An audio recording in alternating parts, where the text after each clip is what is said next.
मज्जन फल पेखी तत्काला, काक हो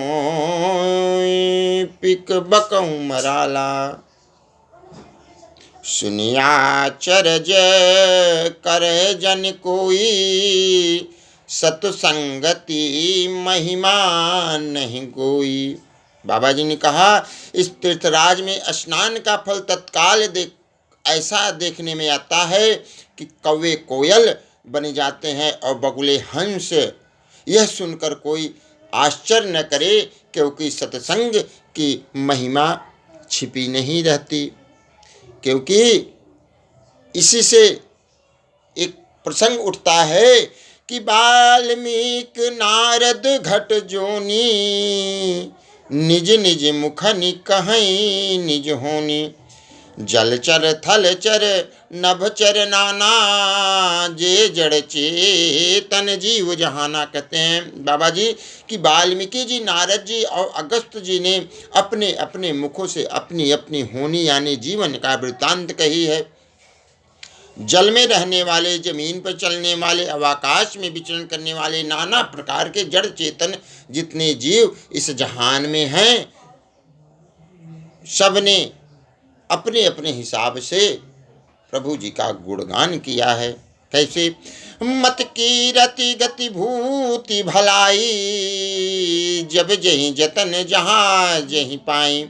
सो जानब सतसंग प्रभाव, लो कहूँ वेद न आन उपाओ।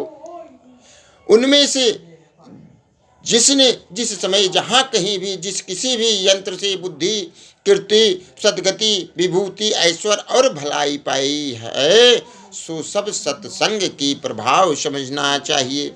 वेदों में और लोक में इनकी प्राप्ति का दूसरा कोई उपाय नहीं है।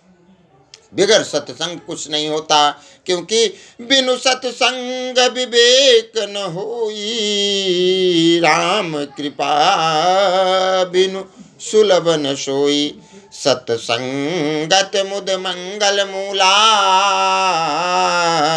सोई फल सिद्धि सब साधन फूला। सत्संगत मुद मंगल मूला, सोई फल सिद्धि सब साधन फूला। बाबा जी ने कहा, सत्संग के बिना विवेक नहीं होता। और श्री रामचंद्र जी की कृपा के बिना वह सत्संग सहज में नहीं मिलता। सत्संगति आनंद और कल्याण की जड़ है। सत्संग की सिद्धि प्राप्ति ही फल है, और सब साधन तो फूल हैं। क्या कहते हैं बाबा जी कि सट सुधरई सत्संगत पाई, पारस परस को धात सुहाई। विधि बस सुजन कुसंगत परही, फनि मन सम निज गुण अनुसरई। बाबा जी ने कहा, दुष्ट भी संगति पाकर सुधर जाते हैं, जैसे पारस के स्पर्श से लोहा सुहावना की जाता है, हो जाता है। जिस तरह से एक लोहा को पारस से स्पर्श कराया जाए तो वो सुंदर सोना बन जाता है। किंतु दैव योग से यदि कभी सज्जन को संगति में पड़ जाते हैं तो वे वहाँ भी सांप की मणि के समान अपने गुणों के अनुसरण करते रहे। अर्थात जिस प्रकार सांप का संसर्ग पाकर भी मणि उसके विष को ग्रहण नहीं करता तथा अपने सहज गुण प्रकाश को नहीं छोड़ती, उसी प्रकार साधु पुरुष दुष्टों की संगति में रहकर भी दूसरों को प्रकाश ही देते हैं। दुष्टों का उन पर कोई प्रभाव नहीं पड़ता। विधि हरि हर कवि गोविद बानी, कहत साधु महिमा सकुचानी।